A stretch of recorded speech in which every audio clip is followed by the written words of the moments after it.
میں جماعت احمدیہ کو ایک عالمی نصیحت کرتا ہوں کہ وہ عدل، احسان اور ایتاء ذی القربیٰ کی اہمیت کو سمجھتے ہوئے پہلے سے بڑھ کر ان 3 صفات حسنہ پر عمل شروع کر دیں۔ اور سب سے بڑی بات یہ ہے کہ دعا سے کام لیں۔ امر واقعہ یہ ہے کہ دعا کے بغیر اور مقبول دعاؤں کے بغیر آج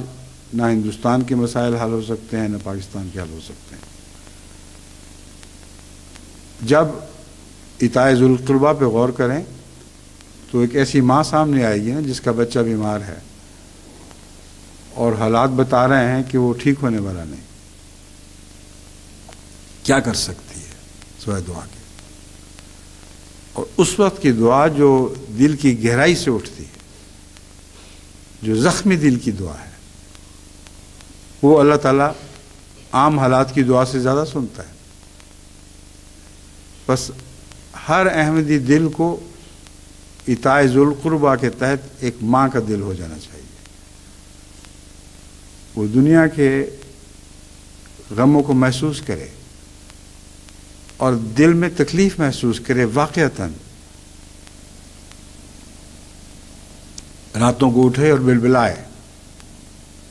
دن کو سوچتے وقت ہر وقت اس کو یہ خیال زخمی کر رہا ہو کہ بہت سے میرے بھائی بند ہیں جو گہری تکلیفوں میں مبتلا ہیں، جو دور کی تکلیفیں ہیں وہ ان کو قریب دکھائی دیں، تب دل سے وہ دعا نکلے گی جو مقبول ہوا کرتی ہے۔ دور کی تکلیف تو آپ اخباروں میں پڑھ لیتے ہیں، لاکھوں بھوک سے مر گئے، لیکن اگر کسی ایک کو بھوک سے مرتا ہوا دیکھیں اور خود دیکھیں قریب سے، پھر پتہ چلے گا کہ بھوک سے مرنا کیا ہوتا ہے۔ اگر اپنے کسی بچے کو بھوک سے مرتا ہوا دیکھیں پھر پتہ چلے گا۔ خبروں کی بات نہ کریں، سب کو علم ہے کہ لاکھوں کروڑوں بھوکوں سے مر رہے ہیں، لیکن ایتاء ذی القربیٰ کا مطلب ہے ان لوگوں کو اس نظر سے دیکھیں جیسے آپ کا بچہ بھوک سے مر رہا ہو، آنکھوں کے سامنے بھوک سے مر رہا ہو۔ اس وقت جو دل پہ گزرے گی، وہ دل پہ گزرے گی تو دعا مقبول ہوگی۔ ماؤں کی دعا تو اس لیے بھی بعض دفعہ مقبول نہیں ہو سکتی کہ ان کی ساری زندگی ان کی خدا سے دور کٹی ہو، صرف بچہ بچانے کے لیے رو رہی ہوں۔ لیکن جو بچہ آپ کا نہیں ہے اور اللہ کی خاطر اس سے بچوں والی ہمدردی ہے، یہ ناممکن ہے کہ یہ دعا قبول نہ ہو۔ ایسی ہی دعائیں تھیں جو آن حضرت صلی اللہ علیہ وآلہ وسلم کی، جنہوں نے ایک عظیم انقلاب برپا کر دیا، اور حضرت مسیح موعود علیہ الصلوۃ والسلام اسی وجہ سے ہمیشہ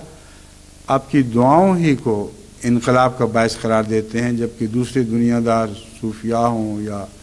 مذہبی لیڈر ہوں، ان کا وہم تک اس طرف نہیں جاتا کہ حضرت رسول اللہ صلی اللہ علیہ وسلم کی دعاؤں نے انقلاب برپا کیا تھا،